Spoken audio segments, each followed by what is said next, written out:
Salut à tous.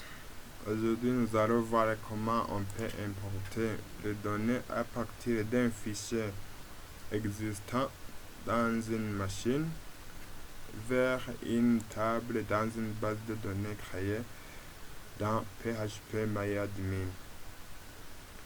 Ici, nous avons dans localhost, nous avons quelques bases de données.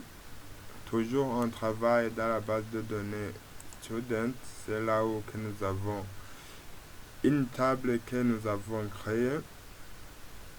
C'est une table bac 4 avec sa structure et les enregistrements qui sont déjà là. Maintenant, nous allons importer d'autres données à partir d'un fichier Excel pour les ajouter ici dans notre table sans les refaire saisir dans les requêtes d'insertion ou bien dans la saisie manuelle dans la base de données.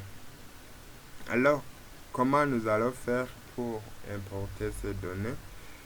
Ici, dans la barre d'onglet, vous voyez l'outil importer.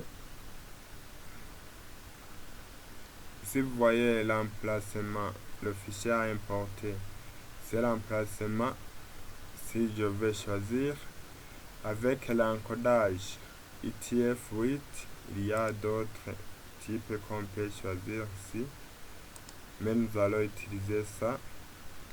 Avec le format du fichier d'importation, vous voyez, il y a le CSV, voilà, on va choisir notre fichier. Je vais d'abord choisir mon fichier dans téléchargement. Si vous voyez, c'est bac 4. Vous voyez, c'est dans l'Excel, ce sont des fichiers Excel, donc c'est dans le classeur Excel. Ici, vous voyez les options. La première ligne contient le nom de colonne. Je vais ajouter oui, parce que la première ligne c'était les en-têtes, les noms de colonne. Donc je ne vais pas définir comme les noms des colonnes en tant que valeur. Donc les noms de colonnes vont rester comme les en-têtes.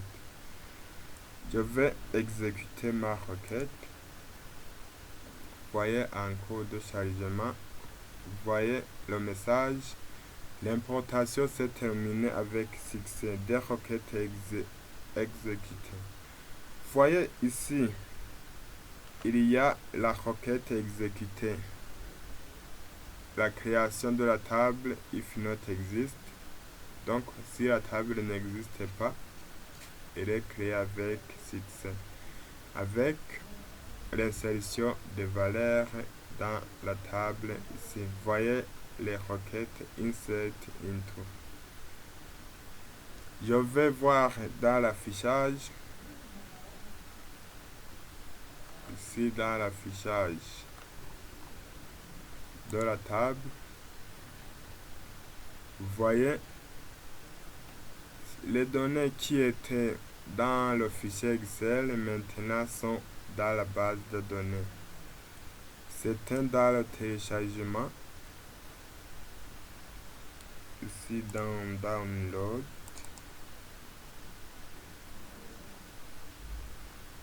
Vous voyez les données qui étaient là.